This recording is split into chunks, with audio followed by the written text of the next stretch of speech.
열왕기하를 펴면서 계속적으로 요즘에 엘리사 선지자의 이야기가 나오고 있는데요. 엘리사 선지자의 이렇게 기적이 오늘 이제 5번째, 6번째 기적을 오늘 말씀드리려고 합니다. 하나님의 그 능력을 받고 정말로 부족함 없이 샘솟는 듯한 그 엘리사의 그 능력이 지금 계속적으로 나타나고 있는데요. 이와 같은 엘리사 선지자의 능력이 오늘 우리가 하나님의 은혜를 받고 우리에게 나타나는 능력이 되기를 원합니다. 엘리사가 받은 하나님의 영감, 엘리사가 받은 하나님의 능력, 엘리사에게 임한 하나님의 영감, 이런 은혜가 오늘 이 시간 우리에게 임해야 됩니다. 할렐루야. 엘리사만이 특별한 사람 아닙니다. 말씀 안에 있을 때 우리도 특별한 사람이 될 수 있어요. 할렐루야. 우리도 동일한 사람입니다. 동일한 은혜가 있기를 원합니다. 윤치영 목사님이 그런 말씀을 하시더라고요. 2006년도에 그분이 중국에서 선교사 사역을 하실 때에 중국에서는요, 그 형제들이, 주의 형제 자매들이 있는데 목사라는 사람은 드물다고 그럽니다. 그래서 서로가 말씀을 주고 나누고 이렇게 할 수는 있는데요, 이 목사라는 분이 없기 때문에 성찬식이라든지 이런 것을 못한다고 그래요. 그래서 이제 목사님이 계실 때만이 성찬식을 하고 세례를 받고 이런 일이 이제 있게 됩니다. 중국에서는. 근데 윤지영 목사님이 이제 당신이 목사님이다 보니까 가는 곳마다 많은 곳마다 다니면서 말씀을 전하고 그곳에서 이제 성찬식을 나누는 거예요. 그러면서 포도주를 따르면서 받아 마시라, 이것은 내 피라, 우리 예수님 말씀하시지 않습니까? 이 포도주를 마시면서 여러분, 이것은 포도주라기보다 우리 예수님의 피라는 생각을 가지십시오. 이렇게 말을 한다는 거예요. 여러분, 이것은 떡입니다. 예수님의 몸입니다. 이와 같은 생각을 가지시고 여러분, 포도주와 이 떡을 나누시기 바랍니다. 이렇게 말씀을 나누면 이 중국 주의 형제들이요, 이 말씀을 진짜로 알아받는다는 거예요. 뜨겁게. 내가 이 시간 예수님의 피를 마시는구나. 내가 예수님의 몸을 먹는구나. 내가 이 죄인이, 이런 생각을 한다는 거예요. 그래서 그 성찬식을 나눌 때 이 포도주를 마시고 떡을 먹으면 그들에게 있던 귀신이 실제적으로 떠나가고 병든 자가 고쳐지는 역사가 수두룩하게 일어난답니다. 축사를 하지 않더라도 성찬식을 나누면서 내가 예수님의 피를 마신다, 이 생각을 할 때 내 안에 있는 악한 것이 그냥 떠나가는 거예요. 이것이 바로 예수님의 피의 능력인 것입니다. 여러분, 우리가 살아가면서 오직 예수님의 피, 우리에게는 오직 예수님의 보혈이 있어야 돼요. 예수님의 보혈. 예수님의 보혈이 없어서 내가 너무나도 능력이 없고 그런 삶을 삽니다. 오늘 이 시간에도 이 주시는 말씀이 예수님의 보혈이 되고 몸이 되고 이와 같은 예수님의 그 보혈을 정말로 함께 나누는 그런 시간 되기를 원합니다. 오늘 이제 엘리사 선지자의 이 5번째, 6번째 이적 기사를 우리가 살펴보고 있는데요. 이 국을 끓였는데 그곳에 먹지 못할 독이 가득하게 되어 있던 것을 이제 발견을 하고서 이 국그릇에다가, 이 국솥에다가 이 가루를 넣음과 동시에 독이 없어지면서 이 문제가 이제 종결이 되었어요. 이 솥에 국을 끓였는데 이 독이 가득한 거예요. 먹을 수가 없어요. 그런데 엘리사의 말씀대로 이 가루를 넣어라. 가루를 넣었더니 독이 없어졌다는 것입니다. 이와 같은 사건은 하나님의 선지자 그 엘리사의 이 권위와 능력을 나타내는 내러티브라고 볼 수가 있습니다. 그러나 그 당시의 사회적인 현실과 영적 현실을 또한 적나라하게 드러내는 일이기도 합니다. 그 당시에는 사회적으로 아주 죄가 만연했고 그런 시대였다는 것입니다. 그리고요, 이 보면은 흉년이 들었습니다. 오늘 본문에서 보면은요, 38절에서 흉년이 들었어요. 그래서 먹을 것이 없어서 들호박이라도 끓여야 되는데, 이 들호박에는 본래가 독성이 강한 것이라고 그랬어요. 이 들호박을 먹고 그러면 배가 아프거나 이런 일이 흔히 있었다고 그럽니다. 그런데 이 엘리사 선지자는 이 많은 사람들이 있으니까, 그곳에 100명이 있어요. 100명이 있는데 끓이라, 국을 끓이라, 큰 솥에 국을 끓이라. 흉년이 들어서 끓일 게 없어요. 그러다 보니까 들에 있는 들호박을 따다 썰어서 국을 끓였는데 먹으려고 보니까 독이 가득하다 하는 것입니다. 그래서 이제 밀가루를 넣고 그 독을 해소시킨 거거든요. 엘리사 선지자의 그 능력과 이런 것을 말씀을 하는 것이고, 북이스라엘의 현실이 너무나도 총체적인 위기 가운데 있다는 것입니다. 이 정책도 그렇고, 그로 인한 그 백성들의 그 곤핍한 삶을 말할 수가 없는 것입니다. 사회적으로 썩었고 가난과 저주에 신음하고 있고, 이것이 북이스라엘의 현실입니다. 자, 오늘 38절에서 이와 같은 것을, 이 메시지를 주고 있는데, 여기에서 우리에게 느껴지는 것이 무엇이겠습니까? 이제는 하나님께서 개입하시고 회복시키실 만한 그런 개연성이 여기서 돋보인다는 거예요. 여러분, 우리가 이와 같이 암담할 때, 먹을 것이 없을 때, 독성이 있을 때, 이것을 이 본문처럼 이 독이 있는 이 호박국을 끓여서 먹는다고 해서 배부를 수가 있고 살아날 수가 있는 것입니까? 절대 안 되는 거죠. 오직 할 수 있는 것은 하나님께 부르짖는 것 뿐인 것입니다. 하나님께 부르짖을 때 하나님의 사람 엘리사가 하나님의 초자연적인 능력으로 그 독을 해소하였던 것처럼, 이 오늘 우리의 이 암담한 이런 현실 가운데 있다면 우리에게 할 수 있는 것이 무엇일까? 이 북이스라엘을 통해서 우리에게 주신 말씀 아니겠어요? 우리도 하나님께 부르짖어야 되는 것이고요, 하나님을 만나야 되는 것이고, 하나님께서 문제를 해결해 주셔야 하는 것입니다. 이와 같은 개연성, 이와 같은 이 벌써 답을 딱 주고 있는 거예요, 이 말씀 속에서. 그리고 또 하나는요, 이렇게 이제 국을 끓였는데 이 독이 가득해요. 이것을 가지고 엘리사 선지자가 이제 가루를 넣어라 해서 가루를 넣었더니 독이 사라졌어요. 그래서 그곳에 있는 사람들이 그것을 배불리 먹을 수가 있었습니다. 이와 같은 기사는 예수님의 사역을 예표하는 것입니다. 할렐루야. 예수님을 말하고자 하는 거예요.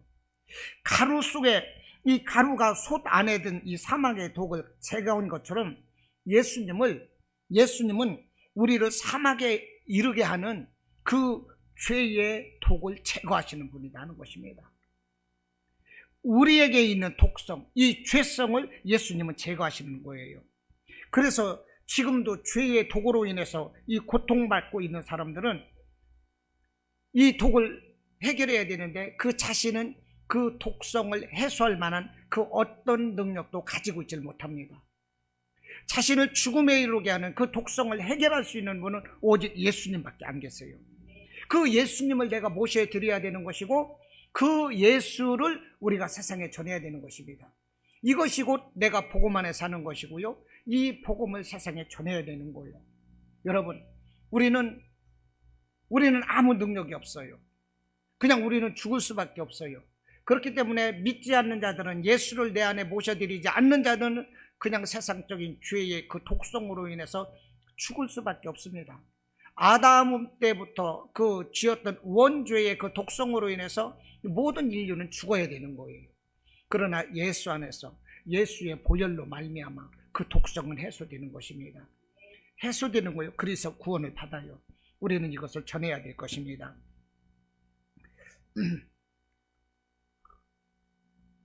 38절을 보면 이제 이렇게 흉년이 들었습니다. 그런데 엘리사 선지자가 뭐라고 하십니까? 큰 솥을 걸고 선지자의 제자들을 위하여 국을 끓이라, 이렇게 말을 합니다. 흉년이 들었기 때문에 말할 수 없이 궁핍합니다. 뭐 일반인이든지 뭐 선지생도들이든지 누구든지 간에 궁핍할 수밖에 없어요. 더군다나 이 선지자의 그 훈련을 받고 있는 이 학교의 형편은 더욱더 굶기가 일쑤였을 것입니다. 왜냐하면 그 선지생들은 세상 일을 하는 것이 아니라 하나님의 이 공부만 하는 거기 때문에 더 궁핍했을 거예요.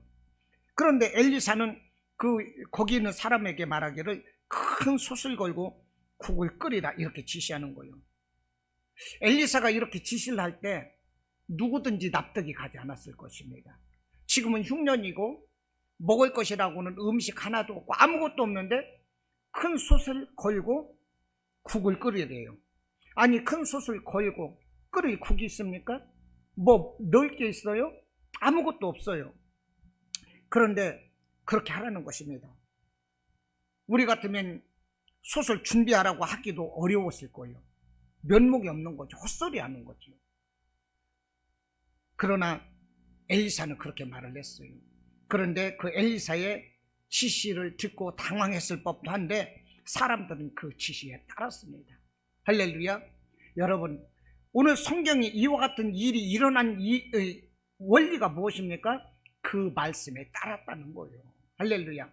하나님의 말씀에 따를 때, 순종을 할 때 기적은 일어나는 거예요.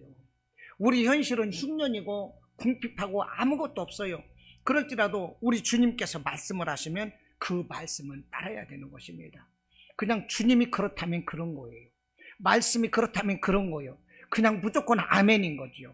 이것이 믿음인 거예요. 칼빈 선생님은 그래서 믿음이 뭐냐? 단순한 것이다 그랬어요. 단순한 사람이 믿는 사람이다 그랬어요.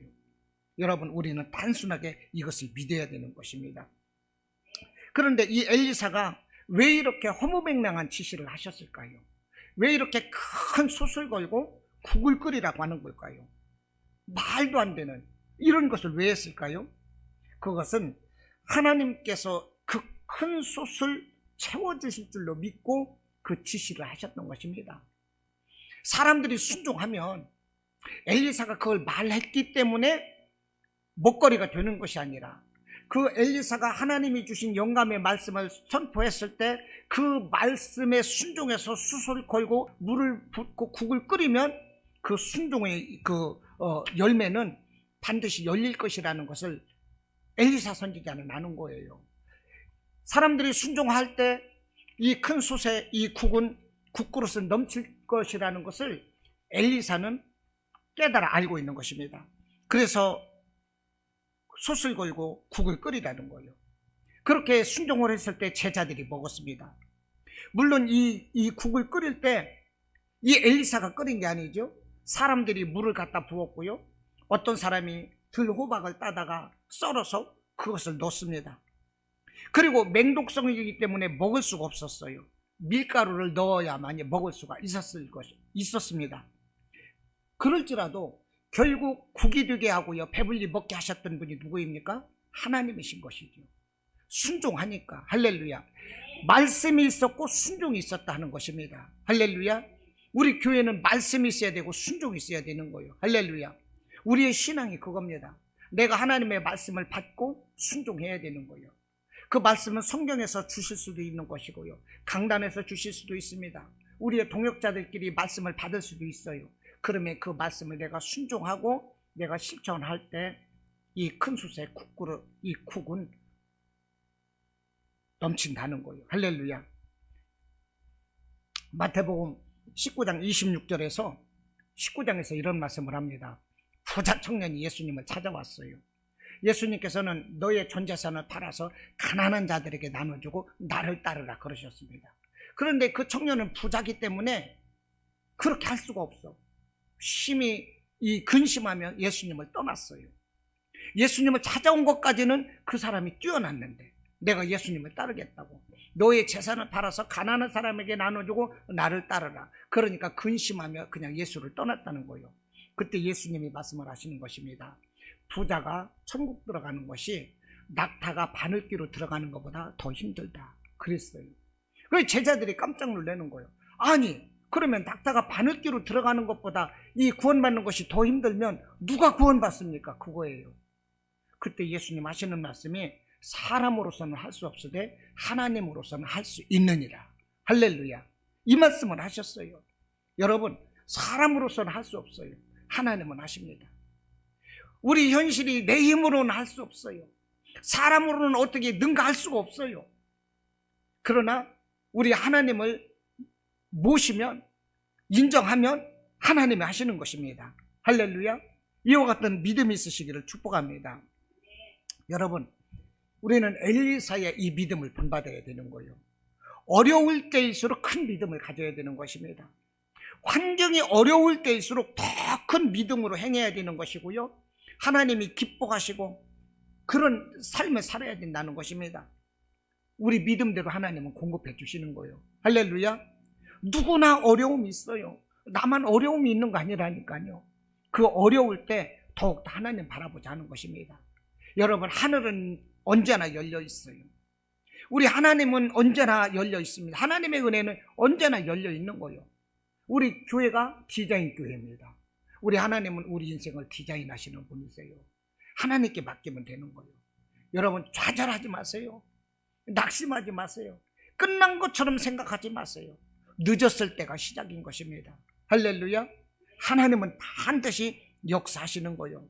믿음대로 되는 거예요. 믿음대로. 그래서 우리 믿음은 평상시보다도 어려울 때 더 필요한 것입니다.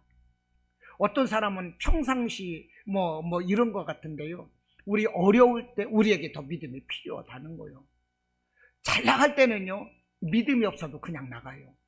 그런데 우리가 어려울 때 믿음마저 없으면 어떻게 되겠습니까? 그냥 잘못된 선택하는 거예요. 그냥 끝나는 거예요. 어려울 때일수록 우리에게 믿음이 더 필요해요.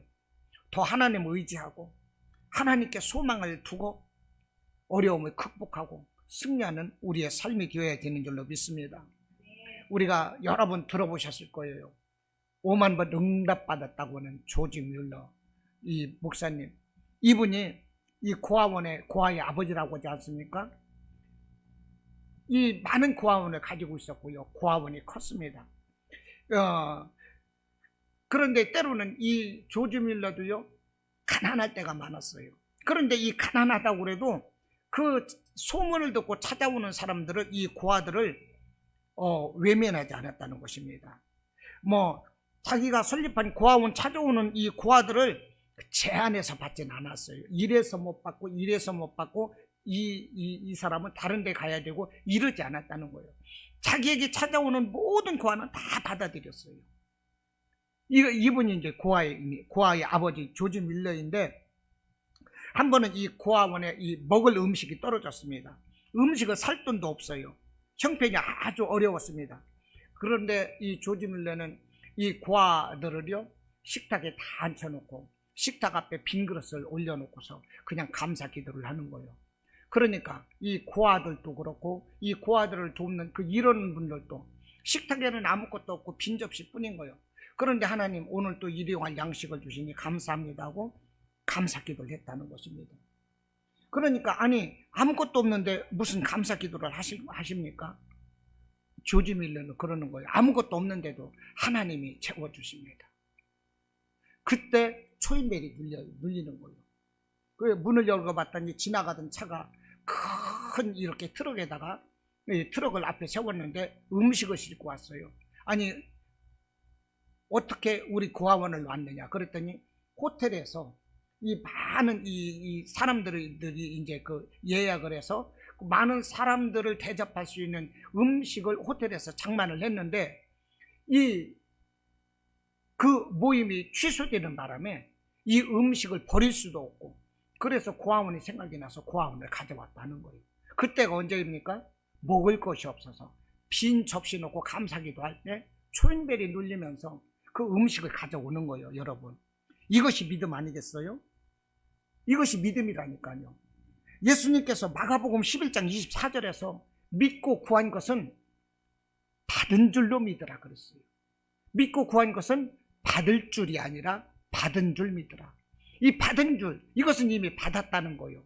이미 과거가 됐어요. 그러나 믿고 구한 것을 받을 줄로 알라, 이것은 미래형이거든요. 미래는요, 못 받을 수도 있는 거예요. 이거는 받을 줄로 알라, 이것은 못 받을 수도 있는 거예요. 그런데 받은 줄로 알라, 이것은 이미 주셨다는 거예요. 믿음대로. 할렐루야. 예수님은 주셨어요. 하나님은 우리에게 주셨어요. 우리가 믿음이 없어서 그걸 보지 못하고 땡기지 못하는 것입니다. 믿고 구한 것은 받은 줄로 알래요.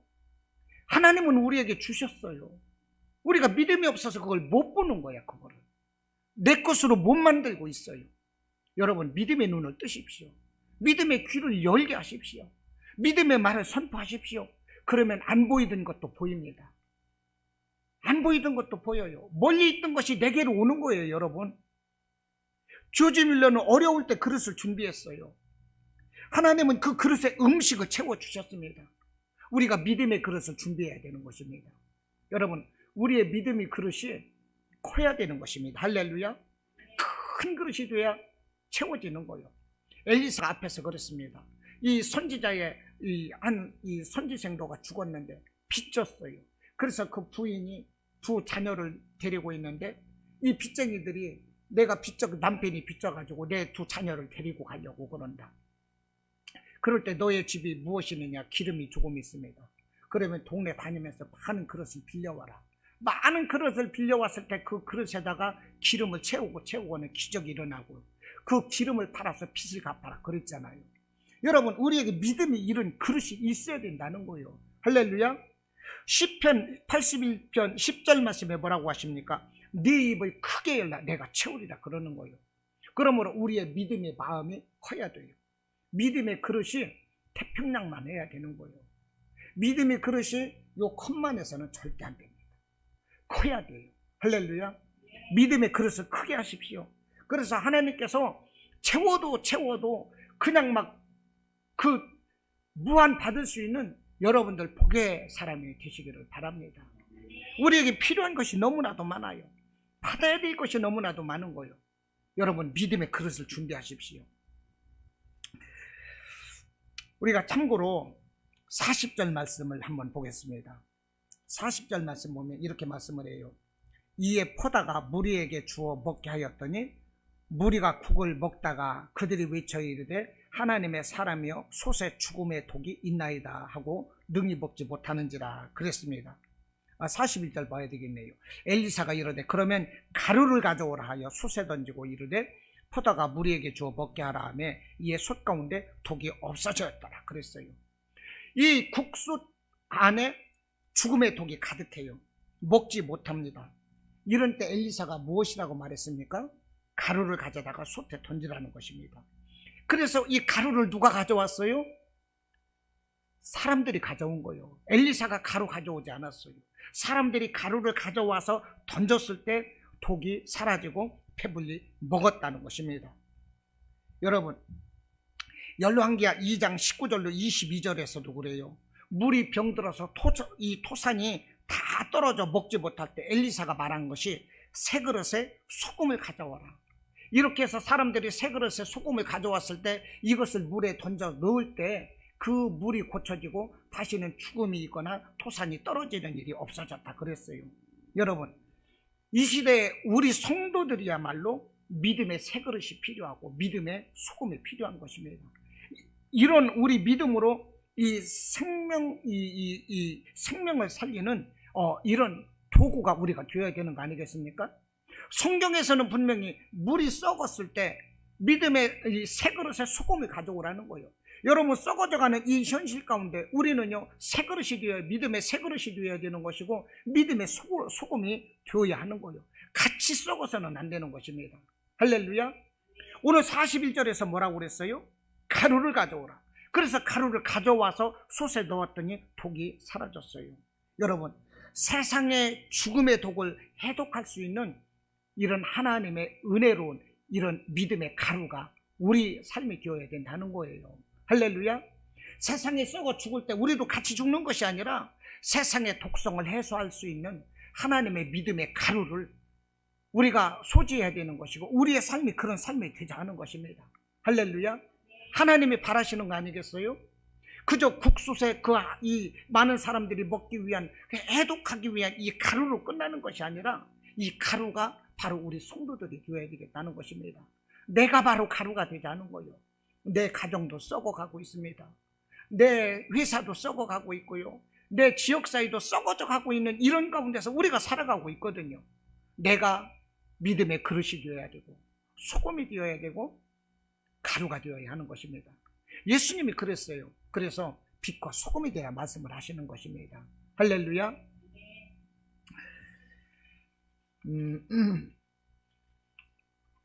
우리가 또 오늘 이제 38절부터 44절까지 읽었는데 두 가지의 기적이 기록이 되어 있습니다. 하나는 이제 그 아무것도 없는 상황에서 큰 숯을 걸고 국을 끓이라 했을 때 그 안에 독이 들었는데 가루를 넣으면서 독이 해소되고 사람들이 먹었던 이 기적이 41절까지가 있었고요. 이제 42절로 44절까지는 또 다른 기적, 이제 6번째 기적인데요. 이 말씀은 뭐냐면 보리떡 20개와 이 채소 한 자루를 가지고서 100명이 먹고 남는 이 기적을 오늘 또 말씀을 하고 있습니다. 이 무슨 말씀이냐면 이 바알 살리사라고 하는 데서 어떤 사람이 왔는데 이 바알 살리사에서 온 사람이 이 자신이 처음 만든 보리떡 20개와 채소와 한 자루를 가지고 왔습니다. 자신이 처음 만든 이 보리떡이라는 것이 뭐냐면 첫 수확을 말하는 거거든요. 그런데 이 바알 살리사에서 온 사람이 첫 수확물을 가지고 이제 예수님께 왔어요. 첫 수확물이 보리떡 20개였습니다. 그리고 채소 한 자루요. 그런데 이것을 이제 그 엘리사에게 갖다 드렸어요. 하나님의 사람이기 때문에 성전에 갖다 드렸어요. 그런데 엘리사는 이것을 여기에 있는 많은 사람들에게 주어서 먹게 하라 그러거든요. 그런데 거기에는 100명이나 되는 무리가 있었다는 거예요. 근데 성경에서는 남자의 수를 세지 여자 수는 안 세거든요. 어린아이든지 이런 사람들은 또 빠졌을 거예요. 그러니까 여기서 이제 100명이 나오는데 어른들만 100명이고 그러다 보면 여자분들이라든지 이런 사람들은 이 수에서도 제외되었을 것입니다. 그런데 아무튼 이 보리떡 20개와 채소 한 자루를 가지고 엘리사의 말대로 그것을 사람들에게 나눠주다 보니까 100명이 먹고도 남았다는 거예요. 자, 이 말씀은 신약 성경에서 오병이어의 기적과 칠병이어의 기적을 예표하기도 합니다. 이 많은 사람이 이제 예수님 말씀을 듣기 위해서 모였습니다. 그곳에서 5,000명이 모였습니다. 장정들만. 그런데요, 아무것도 먹을 것이 없는 거예요. 날은 저물었어요. 음식을 살 데도 없어요. 만들 데도 없어요. 그래서 보니까 어린아이 하나가 도시락을 가지고 있는데 이 물고기 2마리와 떡 5개가 있는 거예요. 그래서 오병이어예요. 그것을 가지고서 예수님이 축사하시고 나서 먹었는데 5,000명이 먹고도 12바구니가 남았어요. 마태복음 14장 사복음서에서 다 기록을 합니다.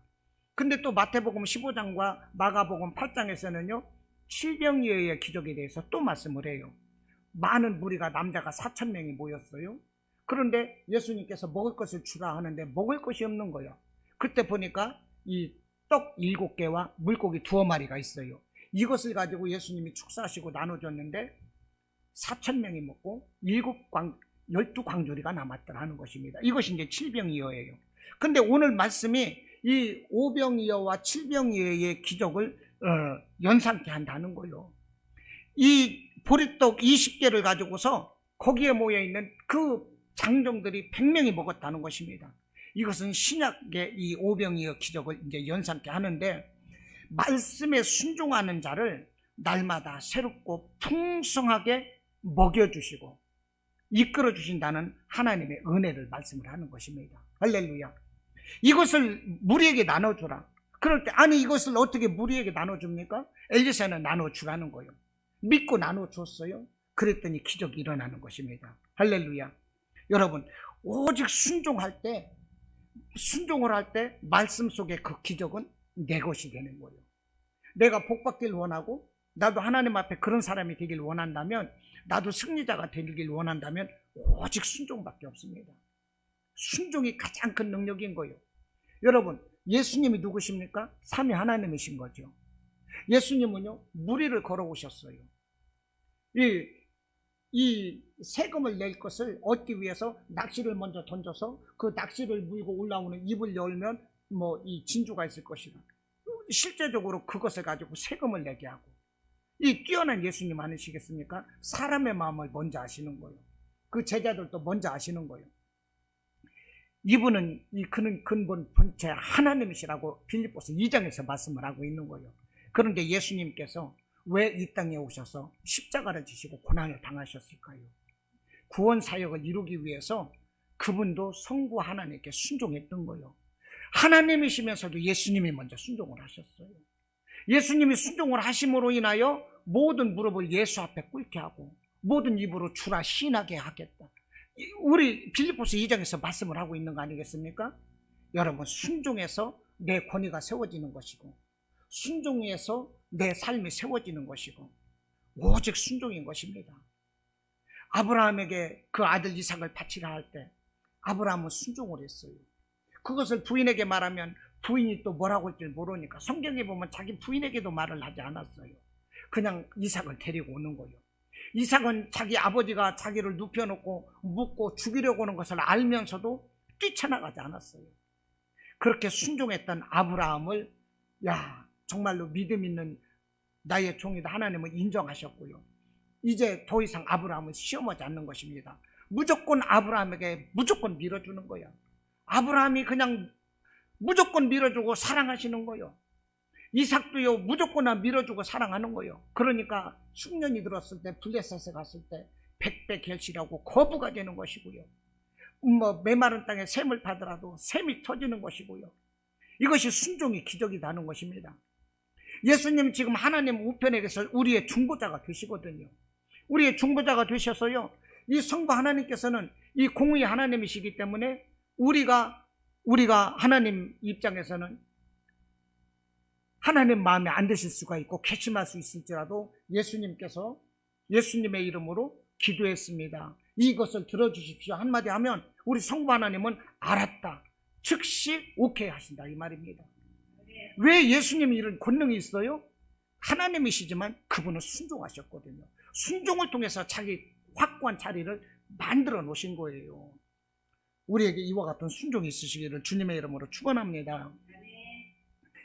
또 이 42절에 이 44절에서 이 보리떡 이 20개로 이 10,000명이 먹여온 이 사건을 소개하는 것은 이 엘리사의 이 능력, 이 기적만을 다루기 위한 것이 아닙니다. 이 선지학교의 이 농사지은 이 첫 소산물을 지금 바쳤어요. 바알 살리사에서 온 어떤 농부가 이것을 바쳤어요. 이 농부의 신앙, 이것을 소개하려는 목적이 있다는 것입니다. 민수기 18장 13절 그리고 신명기 18장 4절에서 보면은요, 첫 열매는 하나님께 바쳐라 그랬습니다. 그래서 하나님께 바칠 때 하나님의 종도 먹고 그 성전에서 일하는 사람도 함께 먹을 수가 있었어요. 제사장과 하나님의 그 종들이 이것을 같이 먹을 수가 있었어요. 첫 소산물을 이렇게 바치라 말씀을 했던 것입니다. 그런데 이 지금 흉년이 들었거든요. 흉년이 들었고 세상은요 이 우상이 만연했고 하나님이 아니라 다른 다른 것에 이 제사를 지내고 하나님이 진노하시는 그런 북이스라엘의 실정이었다는 거예요. 그런데 바알 살리사에서 어떤 농부가 왔는데 이렇게 흉년 때에 사람들이 죄로 만연해서 막 이 우상을 섬기고 이렇게 할 때 자기 첫 소산물을 어떻게 됐어요? 하나님께 바친 거예요. 이것을 지금 소개하고 있는 것입니다. 이것이 기적을 일으키고 있는 거예요. 죄악이 만연하고 흉년으로 인해서 사람들이 이기적에 빠져 있을 때, 우상에 빠져 있을 때, 그러나 하나님을 경외하며 율법에 순종하고 이웃을 생각할 줄 아는 소수의 사람들이 있었다는 것입니다. 그 중에 한 사람이 바알 살리사에서 온 오늘 본문의 사람인 거예요. 근데 이 사람이 어떤 사람이라 이름이 나오지 않았어요. 그러나 이것이 기록이 되어 있습니다. 하나님은 이 사람을 인정하고 있는 것입니다. 성경에 기록되지 않았을지라도 이 사람은 하나님이 기억하시는 거예요. 그 이름은 별처럼 빛나고 있을 것입니다. 여러분, 우리가 빛도 없이 오른손이 하는 걸 왼손이 모르도록 하나님께 이렇게 말씀에 순종해서 살아갈 때 우리의 이름은 하나님 앞에서 별처럼 빛나는 거 아니겠습니까? 하나님은 그것을 기억하시는 것이고요, 기뻐하시는 거죠. 네가 나를 위해서 충성하느냐? 나를 위해서 헌신하고 네가 나를 위해서 실천하느냐? 순종하느냐? 하나님은 그를 높여주시는 거예요. 할렐루야. 이거 하나님이신 거죠. 하나님이신 것입니다. 우리도 이와 같은 삶이 있으시기를 바랍니다. 여러분, 우리가 각한 어려움과 곤란 중에서도 말씀 순종하고 성도의 도리와 본분을 다하는 사람이 참된 하나님의 사람으로 인정받는 거예요. 할렐루야. 여러분, 우리 카카오톡에다가 누군가 그랬어요. 추수할 게 없어 걱정이라고요. 추수할 게 없어서 추수감사절이 걱정된다고 그랬어요. 저는 그것을 보고 감동을 받았어요. 여러분, 하나님께서는요, 우리에게 추수감사절을 무엇을 요구하실까요? 많은 돈을 요구하실까요? 물론 교회로서는 좋아요.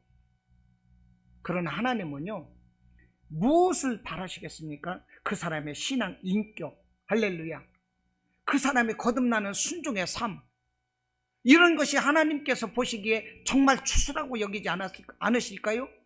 정말로 이 죽어갈 수밖에 없는데, 세상에서 죄를 짓고 죽어가고 지옥 갈 사람이 말씀에 변화되어서 하나님의 사람으로 변화되었을 때 하나님은 어떻게 생각하시겠습니까?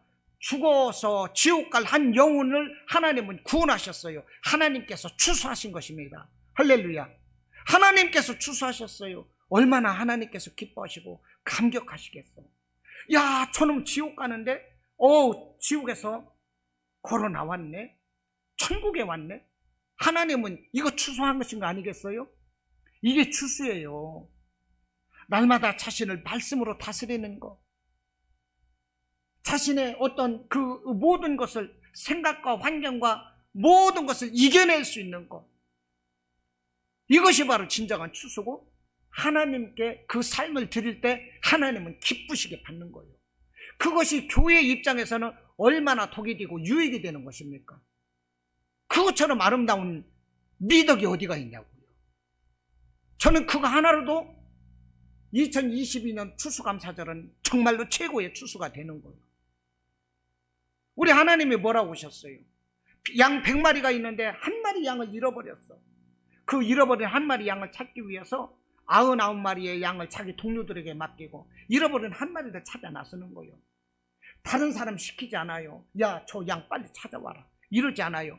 그 자기가 가는 거예요. 자기 종도 있고 동료도 있을 것인데 목자 자기가 친히 양을 찾으러 나간다니까요. 이것이 목자라는 거예요. 이것이 진정한 추수인 것입니다. 할렐루야. 얼마나 저는 기쁘고 감사한지 모르겠어요. 그러므로 예수님께서도 말씀을 했어요. 마가복음 12장에서 보면요, 이 가난한 과부의 두렙돈, 그 두렙돈 작은 돈을 과부가 헌금을 했는데 그것을 칭찬하셨어요. 헌금을 많이 한 사람보다 저 여인은 재산의 전부를 했다는 것입니다. 재산의 전부라 해봐야 그거 얼마 안 되니까 쉽게 할 수 있을 것도 같아요. 제 입장으로는 그렇게 생각이 돼요. 근데 예수님은 그 여인을 칭찬했어요. 마음을 다하고 정성을 다하고 성품을 다하는, 이것이 우리 주님이 기뻐하시는 것이고요. 할렐루야. 여러분, 우리 이런 삶이 되어야 되는 것입니다. 이 계시록 2장에서 보면은요, 이 서머나 교회가 나옵니다. 이 서머나 교회는 지극히 궁핍한 이 교회인데도요, 그런 가운데서도 하나님께 충성했어요. 우리 하나님이 말씀하시기를 생명의 면류관을 주시겠다고 그랬습니다.